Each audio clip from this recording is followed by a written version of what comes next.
Have you ever noticed that time seems to move faster as you get older? When you were a child, summer vacation felt endless. A single day could feel like a lifetime. You'd wake up, play, explore, and by the time the sun set, it felt like you'd lived an entire world of experiences. But now, years disappear in a blink. You look at the calendar and it's already December. You think about something that happened recently and realize it was 5 years ago. Time isn't just passing, it's accelerating, and you can't stop it. This isn't your imagination. There's actual psychology and neuroscience behind why this happens, and understanding it might not slow down time, but it will change how you think about the time you have left. Time perception is one of the strangest aspects of human consciousness. Objectively, a year is always 365 days. An hour is always 60 minutes. Time, as measured by clocks, is constant. It doesn't speed up or slow down. But subjectively, a year at age 10 feels completely different than a year at age 40. An hour in a boring meeting feels eternal. An hour with someone you love disappears instantly. This raises a profound question. Is time real? Or is it just a construct of consciousness? And if our perception of time changes as we age, what does that mean about the nature of reality itself? About memory? About how we experience being alive? The ancient Greeks understood this. They had 2 words for time: chronos, clock time, the objective march of seconds and minutes, and kairos, the right moment, the quality of experience, the subjective feeling of time. Chronos is constant, but kairos is elastic. And as you age, kairos accelerates. Here's why. Neuroscientists have discovered something fascinating about how the brain processes time. Time perception isn't measured by a clock in your head. It's measured by memory formation, specifically by how many new memories you create. When you're a child, everything is new. You're learning constantly. Your first day of school, your first time riding a bike, your first friend, your first heartbreak. Every experience is novel, and your brain is encoding all of it. This creates what neuroscientists call dense memory formation. Your brain is working overtime to process and store new information. And when you look back on that period of your life, there's so much to remember that time feels like it's stretched on forever. But as an adult, you fall into routines. You drive the same route to work. You eat the same meals. You see the same people. You do the same things. Your brain goes on autopilot. It stops encoding every detail because it doesn't need to. You've seen this before. You've done this before. There's nothing new to learn, so fewer memories are formed. And when you look back on a year, there's less to remember. The year feels like it passed quickly because, in terms of memorable experiences, not much happened. This is why a week of vacation can feel longer than a month of routine, because that week is packed with new experiences, new memories, new encoding. Your brain is awake, time stretches, but a month of going through the motions, it compresses into nothing. Psychologist William James proposed something called the proportional theory back in 1890, and it's still one of the most compelling explanations for why time accelerates. Here's the idea. To a 10-year-old child, 1 year represents 10% of their entire life. It's a massive chunk of their existence, so it feels long. But to a 50-year-old, 1 year is only 2% of their life. It's a tiny fraction, so it feels short. This is a mathematical relationship. Each year you live becomes a smaller percentage of your total lived experience, and your brain perceives time proportionally. When you're 5 years old, 1 year is 20% of your life. When you're 50, it's 2%. That's a tenfold difference in how significant that year feels. This is why childhood feels so long and adulthood feels so short. It's not that time is actually speeding up. It's that each year becomes a smaller and smaller fraction of your total existence.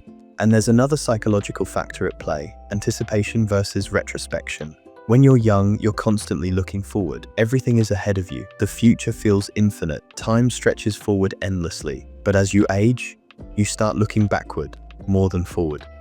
You have more past than future. And when you're looking back, time compresses. Memories blur together. Years collapse into moments. The future feels short because you're aware, consciously or not, that there's less of it left. The French philosopher Henri Bergson spent his entire career thinking about time, and he made a crucial distinction that most people miss. He said there are 2 types of time: clock time and lived time.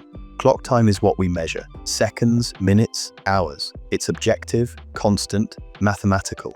This is chronos. But lived time, what Bergson called duration, is subjective. It's how time feels. It's elastic, personal, and impossible to measure with a clock. You've experienced this. An hour in a waiting room feels like an eternity. An hour with someone you love feels like seconds. The clock says the same amount of time passed, but your experience of that time was completely different. Bergson argued that lived time is more real than clock time because we don't experience time as a series of measurable units. We experience it as a flow, a stream of consciousness that speeds up and slows down based on what we're doing and how we're feeling. The Stoics had a different perspective. Marcus Aurelius, the Roman emperor and philosopher, wrote, "Time is a river of passing events, and its current is strong." He wasn't afraid of time passing. He accepted it. To the Stoics, time's passage wasn't something to fight or fear. It was the nature of existence. Everything flows, everything changes. Resisting that is suffering. The Buddhists go even further. They teach that clinging to permanence, trying to hold on to moments, trying to stop time, is the root of suffering. Impermanence isn't the problem. Our resistance to it is. Modern life accelerates this perception in ways previous generations never experienced. We live in a state of constant stimulation. Notifications, emails, social media, streaming content. We're always consuming, always distracted, rarely present.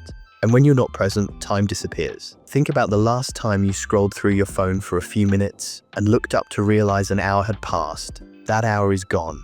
You can't remember most of what you saw. Your brain didn't encode it because you weren't really paying attention. This is the paradox of modern life. We have more ways to fill time than ever before, but we remember less of it. Our days blur together because we're not actually experiencing them, we're consuming them. Compare this to pre-industrial societies. Time moved with the seasons. Days had distinct rhythms: sunrise, work, meals, sunset, rest. There was no artificial light to extend the day, no screens to blur the hours. Time felt different because life was lived differently. Slower, more present, more connected to natural cycles.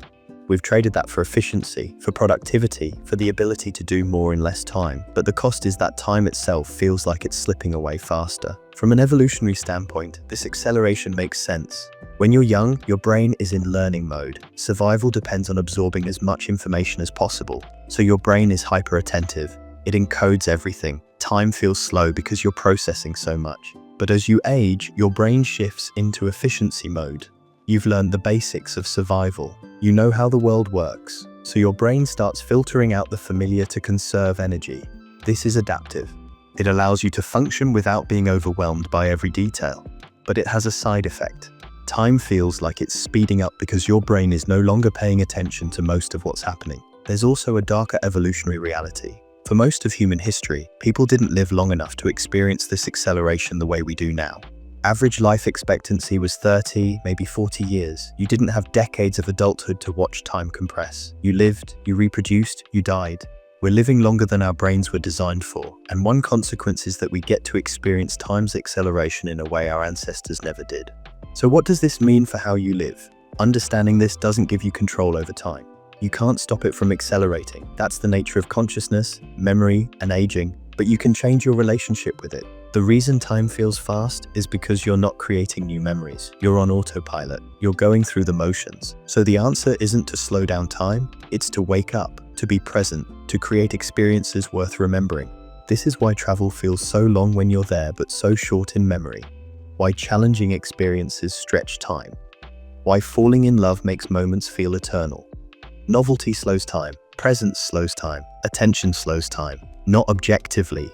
You can't add hours to the day, but subjectively, in the only way that actually matters, in your lived experience. The Stoics understood this. Memento mori, remember you will die, not to be morbid, but to wake up, to realize that time is finite, and that awareness should change how you spend it. Seneca, the Stoic philosopher, wrote, "It is not that we have a short time to live, but that we waste a lot of it." He wasn't talking about productivity, he was talking about presence. About living consciously instead of sleepwalking through your days. When you're present, time doesn't speed up, it deepens. A single moment can feel infinite if you're actually in it. But here's the paradox. The more you try to slow down time, the more aware you become of its passing. When you're a child, you're not thinking about time, you're just living, and that's why time feels endless. But as an adult, you're hyper-aware of time. You're counting it, measuring it, worrying about wasting it, and that awareness makes it feel like it's slipping away faster. This is the curse of consciousness. The more you think about time, the more you feel like you're losing it. So maybe the answer isn't to slow down time. Maybe it's to stop obsessing over it. The Buddhists teach that suffering comes from attachment, and one of the things we're most attached to is time. We want more of it, we want to hold on to it, we want to control it. But time is like water. The tighter you grip it, the faster it slips through your fingers. What if, instead of trying to slow down time, you just accepted that it's passing? What if you stopped trying to hold on to moments and just experience them? This doesn't mean being passive, it means being present without clinging, experiencing without grasping, living without the constant anxiety that time is running out. Because time is running out, that's the nature of being mortal. But that doesn't mean you have to spend your remaining time in a state of panic about how fast it's going. And time will continue to feel like it's speeding up. That's not going to change. Your brain will keep filtering out the familiar. Each year will become a smaller fraction of your life. Routines will compress time. Memories will blur. You can't stop this. No one can. But you can understand it. And understanding changes everything. You can choose to create more memories, to seek novelty, to break routines, to be present. Not because you're trying to trick your brain into slowing down time, but because you're accepting that time is finite, and that makes each moment more valuable. The ancient Greeks knew this. Chronos is the relentless march of time. You can't control it. But kairos, the quality of the moment, the depth of experience, that's yours to choose. You can't add more hours to your life, but you can add more life to your hours. This is what the Stoics meant by memento mori, not be afraid of death, but be awake to life. Because time isn't just passing, you're passing through time. And the question isn't how to slow it down. The question is, are you actually here for it? Are you present? Are you awake? Are you living? Or are you just going through the motions? Time will speed up. That's inevitable. But whether you're conscious for it, whether you're actually experiencing your life or just watching it blur past, that's up to you. You can't stop time, but you can stop sleepwalking through it. And maybe that's enough.